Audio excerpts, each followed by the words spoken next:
E3, 72 days, 7 hours, 16 minutes, and 12 seconds away. Or is it? There has been news reports that just came out moments ago that E3 has been canceled, but it doesn't look like the E3 website has updated that quite yet. But it seemed like the writing was on the wall with all these companies bowing out. And just the interest, man. Sega and Tencent decided to skip E3, Ubisoft, Nintendo, Microsoft, Sony. And why? Because there's so many other options out there. The Summer Game Fest is coming up right before when E3 was supposed to be, it looks like, kicking off live Thursday, June 8th. More details coming soon, right? It's just crazy. But IGN and plenty of places are reporting that E3's been canceled. Show did not garner the sustained interest necessary. And that's unfortunate, but at the same time, I get it.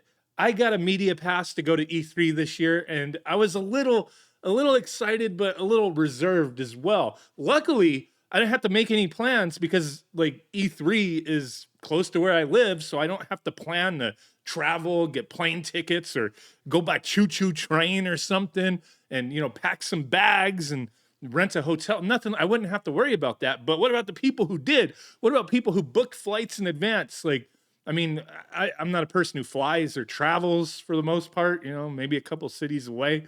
I'm like a little hermit in my little section of the world. But if can you cancel those plans, get your money back, type of thing?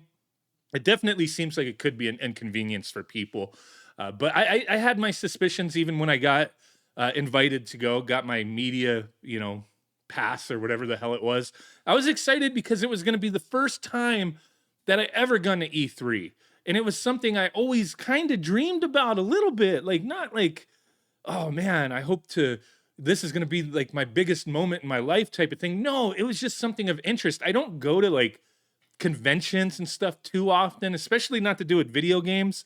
I've been to like Comic-Con plenty of times in the past, but I've never been to anything that has to do with video games in particular. Like Comic-Con, when I would used to go every year, they would have like a little like side section. It was big though, but it was almost like a mini E3, and they would have new games. Nintendo would be there, Capcom, all sorts of stuff. And it was fun. Like you'd get to play some games that haven't been out yet. Other companies would be around, get a little bit of swag, all that kind of stuff, right? It was fun. I always was like, man, seeing E3 being reported on, channels like G4 back in the day, or online, the articles coming out in video game magazines, it just looked cool.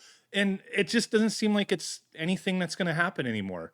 If it kind of went away because of the T virus thing that was going on in the world. So it was canceled for a few years, and then it was supposed to make this triumphant return, and it just didn't happen. All these companies have moved away. They do their own thing. Nintendo with their Nintendo Directs, PlayStation with their thing, Xbox, Microsoft with their own thing. All these companies, they want to just, dish their stuff out themselves. They want to be the center of attention. And, E3 I thought was cool because it was like combined. You got to see everything. People would report on little pieces of stuff. Or if you were only into Xbox, people would, there'd be certain outlets you could go to just to see the Xbox news, the PlayStation news type of thing. But it was all encompassing.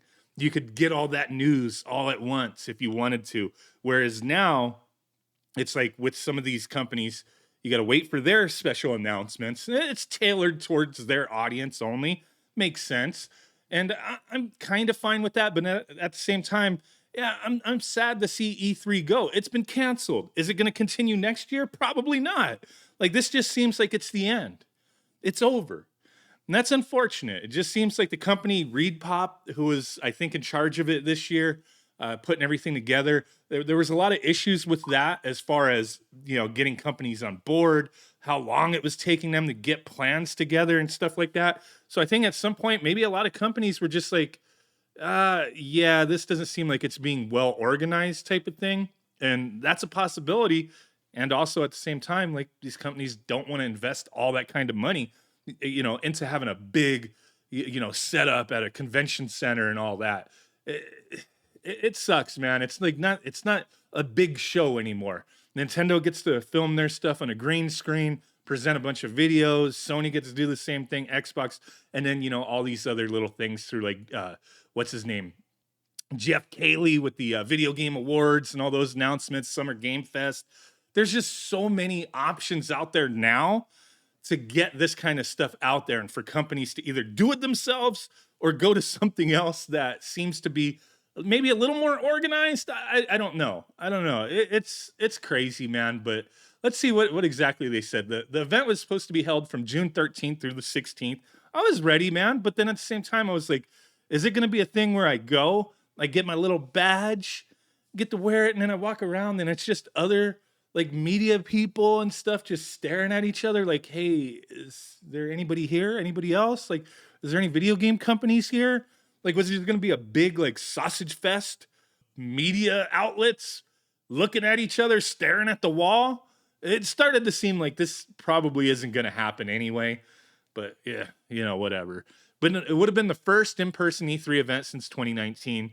Two sources have confirmed to IGN that the organization announced cancellation via an email sent out to its members. The email said that while E3 remains a beloved event and brand, that the 2023 version simply did not garner the sustained interest to execute it in a way that would showcase the size, strength, and impact of our industry.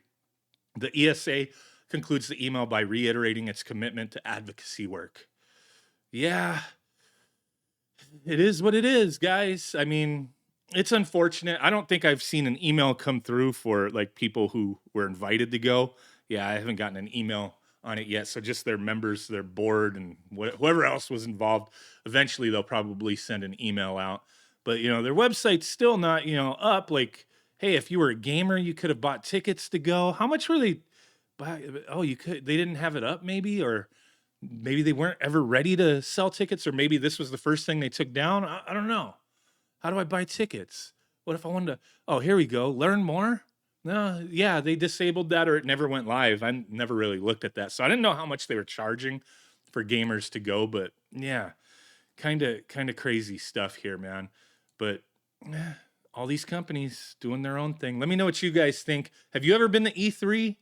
Like I said, it was something I always wanted to do and just never happened, unfortunately. But I appreciate you guys watching on this little just kind of rant. It's not exactly emotional, but I was looking forward to it. Oh well, I'll just watch whatever people put up online. Bye.